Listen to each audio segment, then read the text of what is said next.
ലോകേഷ് കനകരാജ് ഡയറക്ഷനിൽ രജനീകാന്ത് നായകനായി വരുന്ന പാൻ ഇന്ത്യൻ സിനിമയാണ് കൂലി. രജനീകാന്തിനെ കൂടാതെ വലിയൊരു സ്റ്റാർ കാസ്റ്റിലാണ് പടം വരുന്നത്. നാഗർജുന, ഉപേന്ദ്ര, സൗബിൻ, സത്യരാജ്, ശ്രുതിഹാസൻ ഇവർക്കെല്ലാം പുറമെ ബോളിവുഡിൽ നിന്ന് ഒരു പവർ ഹൗസും ആമിർ ഖാൻ. പടത്തിന്റെ ലെവലൊക്കെ അങ്ങ് ഹൈ ആ. കൂലിയെ പറ്റി കുറച്ച് കാര്യങ്ങൾ ഞാൻ ആദ്യം തന്നെ ക്ലിയർ ചെയ്യാം. അതിൽ ഒന്നാമതായി വരുന്ന ക്വസ്റ്റ്യൻ മാർക്ക് LCU ആണ്. കൂലി ആരംഭിക്കുന്നതിന് മുമ്പ് ലോകേഷ് കനകരാജ് കൺഫേം ചെയ്തൊരു കാര്യമാണ് കൂലി LCUവിന്റെ ഭാഗമല്ല. നിലവിലുള്ള LC സിനിമകളുമായി കണ്ടിന്യൂറ്റി ഉണ്ടാവാൻ സാധ്യതയില്ല. കൂലി ഒരു സ്റ്റാൻഡ് അലോൺ സിനിമയാണ്. ലോകേഷ് കനകരാജ് ഇതുവരെ ചെയ്തിട്ടുള്ളതിൽ നിന്ന് ഒരുപാട് വ്യത്യസ്തമായ ഒരു പരീക്ഷണ സിനിമയാണ് കൂലി. അതായത് കൂലി ഒരു എക്സ്പെരിമെന്റൽ മൂവിയാണ്. എന്നാൽ കൂലി LCയുടെ ഭാഗമാകില്ല എന്ന് പ്രീ പ്രൊഡക്ഷൻ ആരംഭിക്കുന്നതിന് മുൻപേ കൺഫേം ചെയ്താൽ അതേ ലോകേഷ് കനകരാജ് തന്നെ ഈ അടുത്ത് ഒരു ഇന്റർവ്യൂവിൽ പറഞ്ഞൊരു കാര്യമാണ് കൂലി ആരംഭിച്ച പ്ലാനിൽ അവസാനിപ്പിച്ച സിനിമയല്ല. ഇടയിൽ ഒരുപാട് ചേഞ്ചസും ഇൻട്രസ്റ്റിംഗ് ഫാക്ടേഴ്സും വന്നു. അങ്ങനെ ഒന്നാണ് കൂലിയിലെ ആമിർ ഖാനും. പഴയതുപോലെ ഇന്റർവ്യൂ ക്ലിപ്പ് കാണിക്കാൻ പറ്റുമായിരുന്നെങ്കിൽ കാണിച്ചേനെ. പക്ഷെ ഇപ്പൊ യൂട്യൂബ് പോളിസീസിൽ ഒരുപാട് ചേഞ്ചസ് വന്നു. യൂട്യൂബ് ഒരുപാട് സ്ട്രിക്റ്റ് ആയി. അപ്പൊ നമുക്ക് ഇനി മുതൽ യൂട്യൂബ് പോളിസി അനുസരിച്ച് മാക്സിമം ഒറിജിനൽ കണ്ടന്റ് ആയി പോകാൻ പറ്റൂ. അപ്പൊ ഒന്ന് അഡ്ജസ്റ്റ് ചെയ്യാം.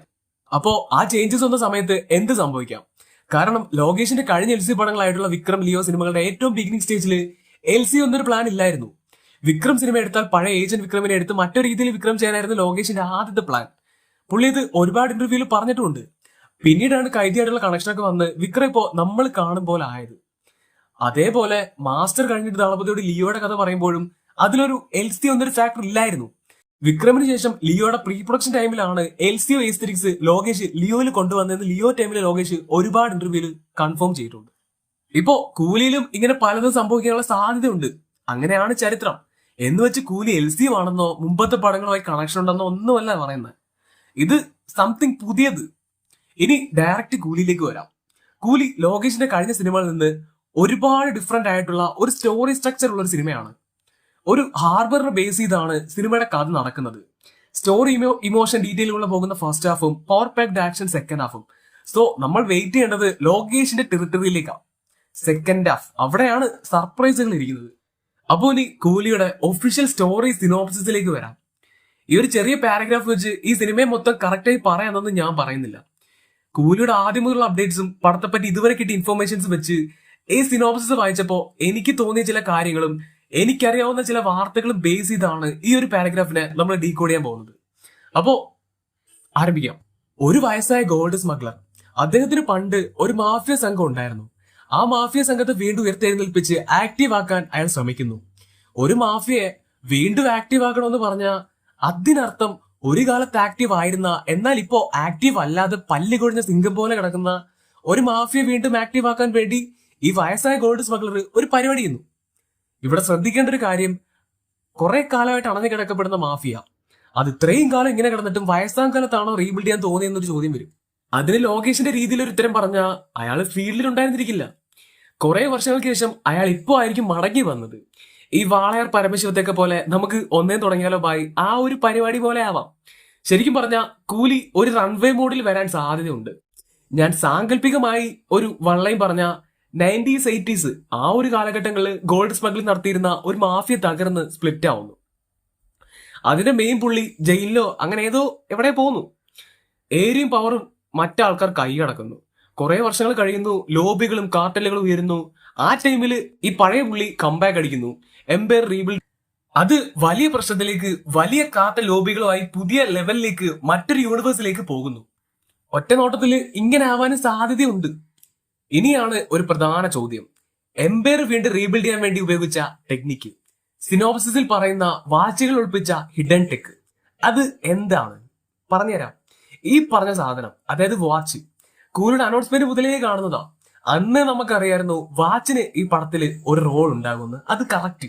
അപ്പൊ ഈ വിന്റേജ് വാച്ചുകൾ വെച്ചുള്ള ചില പരിപാടികൾ, അതായത് ഓൾറെഡി ഇങ്ങനെ നടന്നിട്ടുള്ളതും നടക്കാൻ സാധ്യതയുള്ളതുമായ ചില കാര്യങ്ങൾ പറയാം. ഈ വിന്റേജ് വാച്ചുകൾ സാധാരണ കാഴ്ചയിൽ പഴയതായിരിക്കും. എന്നാൽ അതിന്റെ ഉള്ളിൽ സാങ്കേതികപരമായി ഒരുപാട് അഡ്വാൻസ് ടെക് ഒളിപ്പിച്ചിരിക്കണം. ഈ വിന്റേജ് വാച്ചുകൾ ഉപയോഗിച്ച് നടത്തിയിരുന്ന ചില കാര്യങ്ങളെ കുറിച്ച് ഞാൻ പറഞ്ഞുതരാം. ഈ വലിയ വലിയ കാർട്ടലുകൾ വിന്റേജ് വാച്ചുകളെ ടൈം ട്രിഗർ ആയിട്ടും എൻക്രിപ്ഷൻ കീ ആയിട്ടും ഉപയോഗിച്ച ചരിത്രമുണ്ട്. നമ്മൾ ഈ സിനിമകളിൽ കൂടുതലായും കണ്ടിട്ടുള്ളത് ഗോൾഡ് സ്മഗ്ലിങ്ങും ഡ്രഗും ഒക്കെ ആവും. എന്നാൽ അതിനേക്കാളും മൂല്യമുള്ള ഒരു സ്മഗ്ലിംഗ് ഉണ്ട്, ഡാറ്റ സ്മഗ്ലിങ്ങും ടെക് കാർട്ടലും. അതായത് ലോക രഹസ്യങ്ങളുടെ അനധികൃത കച്ചവടം. ഈ ഡ്രഗും ഗോൾഡും ഒക്കെ ക്വാണ്ടിറ്റിയും ക്വാളിറ്റി അനുസരിച്ചാണ് മൂല്യമെങ്കിൽ ഡാറ്റകൾ എന്തായിരിക്കും? ഈ വാച്ചുകൾക്കുള്ളിൽ മൈക്രോസ്ലി ഉപയോഗിച്ച് ഡാറ്റ സ്മഗ്ലിംഗ് നടത്താറുണ്ട്. എന്നിട്ട് ചിപ്പ് ഒളിപ്പിച്ച് കസ്റ്റം സെക്യൂരിറ്റി സ്കാനേഴ്സ് അവോയ്ഡ് ചെയ്യാൻ തിയററ്റിക്കലി പറ്റും. എന്നിട്ട് ഈ സ്മഗ്ലിംഗ് പ്രോസസ്സിന് ടൈം ട്രിഗർ സെറ്റ് ചെയ്യും. അതായത് ഒരു വാച്ചിന്റെ വിസിബിൾ ടൈം എന്ന് പറയുന്നത് 12 മണിക്കൂറാണ്. 12 to 12 ഈ ടൈം ആയിരിക്കും അതിന്റെ ആക്റ്റീവ് മോഡ്. പിന്നെ ഈ ടീസറിൽ നിന്ന് വിന്റേജ് വാച്ചുകളിൽ ചെയിനും ഫ്രെയിമും ഗോൾഡ് ആണെന്ന് കാണാം. ഈ സ്മഗ്ലിംഗിൽ ഗോൾഡ് ഇത്ര വിസിബിൾ ആണെങ്കിൽ അതിന്റെ ഉദ്ദേശം മറ്റെന്തോ ആണ്. ഒരുപക്ഷെ ഇത് പിടിക്കപ്പെട്ടാൽ കസ്റ്റംസ് ഗോൾഡും ചെയിനും ഫ്രെയിമും എടുക്കും. ബാക്കി മീറ്റർ അടക്കം വേസ്റ്റിൽ പോകും. ഹാർബറിൽ നിന്ന് കയറ്റാനാണെങ്കിൽ വേസ്റ്റ് ഡിപ്പാർട്ട്മെന്റിൽ നിന്ന് തൂക്കാനാണോ പാട്? അഥവാ മിഷൻ സക്സസ് ആണെങ്കിൽ ഡാറ്റ പ്ലസ് ഗോൾഡ് വാഴ നനയുന്നതിനോടൊപ്പം ചീരയും നനയും. അപ്പോ ഈ ഹിഡൻ ടെക് എന്ന് കണ്ടപ്പോ അതിന്റെ പിന്നാലെ പോയപ്പോ എനിക്ക് കിട്ടിയത് ഇതൊക്കെയാണ്. എന്ന് വെച്ച് ഇത് തന്നെയാണ് കൂലിയിൽ ആ ഹിഡൻ ടെക് എന്ന് യാതൊരു ഉറപ്പുമില്ല. വെറും ഒരു വാക്കിൽ നിന്നാണ് ഇത് മൊത്തം ഡീകോഡ് ചെയ്തത്. അപ്പോ ഇതിനെ ആ ഒരു രീതിയിൽ കണ്ടാൽ മതി. അങ്ങനെ എന്തായാലും ഇതെല്ലാം കറങ്ങി തിരിഞ്ഞ് ആമിർ ഖാന്റെ അടുത്തെത്തും. പുതിയൊരു യൂണിവേഴ്സ് അവിടെ ആരംഭിക്കാനുള്ള ഒരു സാധ്യതയുണ്ട്. പിന്നെ റോളക്സും കൂലിയിലെ വാച്ചുകളുടെ പ്രാധാന്യമൊക്കെ വെച്ച് നോക്കുമ്പോൾ നമുക്ക് ചുമ്മാതെ കണക്ട് ചെയ്ത് നോക്കാന്നല്ലാതെ ലോകേഷിന്റെ കഴിഞ്ഞ LC പടങ്ങളുമായി കൂലി കണക്റ്റഡ് ആണെന്ന് ഉറപ്പിക്കാനുള്ള യാതൊരു തെളിവുകളും ഇതുവരില്ല. പക്ഷെ കൂലിയുടെ കഥ നടക്കുന്നത് ഒരു ഹാർബറിനെ ബേസ് ചെയ്താണ്. ഒരുപാട് കണ്ടെയ്നറുകൾ വന്നിറങ്ങുന്ന സ്ഥലമാണ്. വിക്രമിലെ കൈദിൽ നമുക്ക് റിപ്പീറ്റഡ് ആയിട്ട് കാണാം ഹാർബറിൽ നിന്ന് കാണാതായ 2 കണ്ടെയ്നർ.